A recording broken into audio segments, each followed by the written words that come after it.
Alright, how you going, viewers? This is Rob from Hooking Mouth Tackle. Welcome back to another video. We're down here doing a little bit of land-based fishing today, so we're going to chase and target a few bream using some bass yabbies that we pumped. So stay tuned with some tips and tricks. One thing that I really like to do is be quiet, so there won't be a lot of talking in this video because you know, when you're hunting bream, you got to be very quiet in some of the locations, depending on how far out you're casting. But anyway, I like to keep it quiet, so stay tuned. If you like this video, like, share, subscribe. Thanks. Cheers. In order to be more successful when you're targeting bream, it's important to understand their spawning habits. For example, southern black bream, unlike their cousin the yellowfin bream, prefer low salinity in the water when they're spawning. This means that black bream will head to the upper reaches of the river system looking for less salt in the water in order to spawn. In parts of Victoria, the black bream spawn in late winter and early spring, so based on that, as we get deeper into the winter, I would typically start fishing further up the river because we know that the fish will be in higher numbers at that time of year.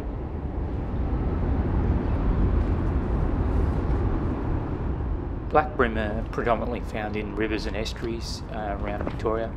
It's very rare that they move offshore. However, floods will be the exception to the rule, I guess, with farmers leaching chemicals into the upper systems through the flood process. That could push them outwards. I'm yet to land a bream on my kayak in Port Phillip Bay, but I'm sure that they're around in some of the shallow reef systems that I usually fish.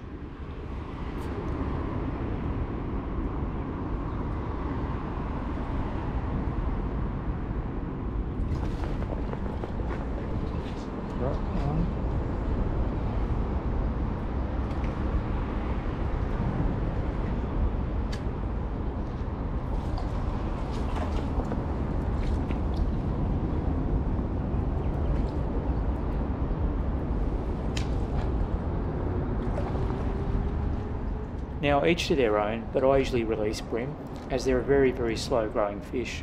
A legal sized fish could potentially be anywhere between 5 to 10 years old, and a fish that's 30 centimetres plus could be more than 20 years old. I just can't justify it in my mind of eating them, knowing that fact. Now, I have no issues with taking home eating snapper or flathead, but bream for me, yeah, well, they're just off the table.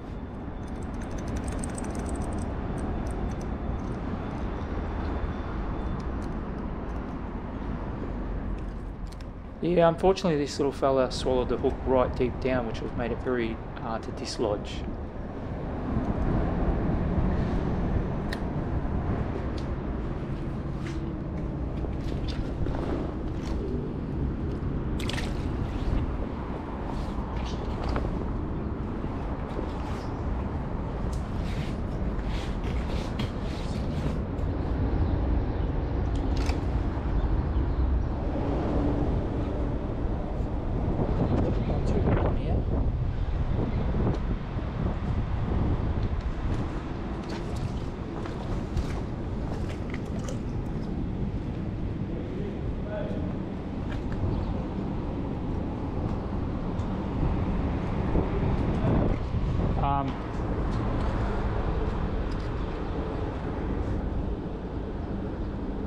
Bass yabbies.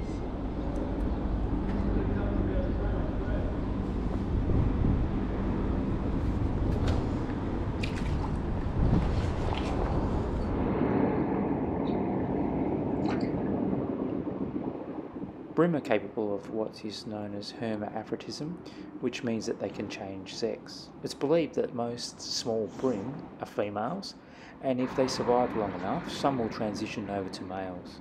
Pretty interesting fish fact right there. Probably safe to say that bream live in a pretty inclusive society. In terms of rig, what I'm using today is the old humble running sinker, using a 4-pound fluorocarbon leader with a size 6 long shank hook and a small bean sinker. Pretty run-of-the-mill stuff.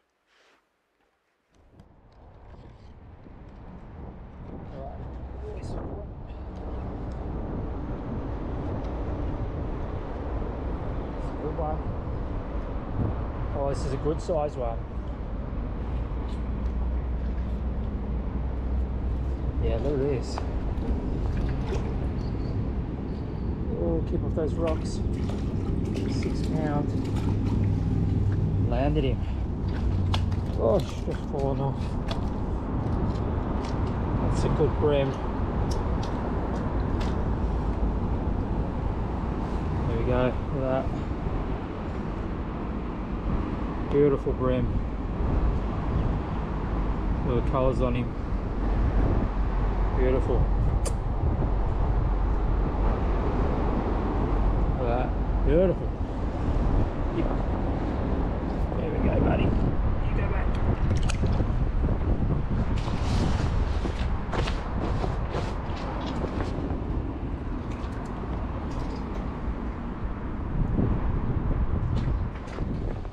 Fluorocarbon leader offers a great advantage over mono as it's less visible, and I've seen my catch rate improve over the years due to using it.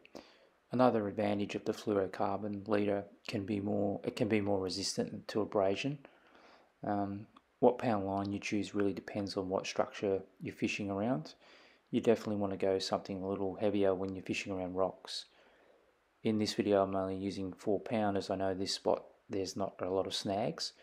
So if I was fishing from the bank, I would have definitely gone something a little heavier, up to about 8 pound. But fishing really light line gives you more of a challenge, I think.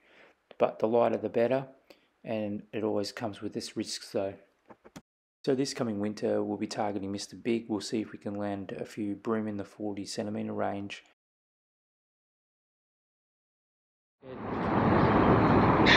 Well, that's a wrap. We caught a few bream today, so we're pretty happy with that. We've got 3 all up, so thanks for watching. Like, share, subscribe. Cheers.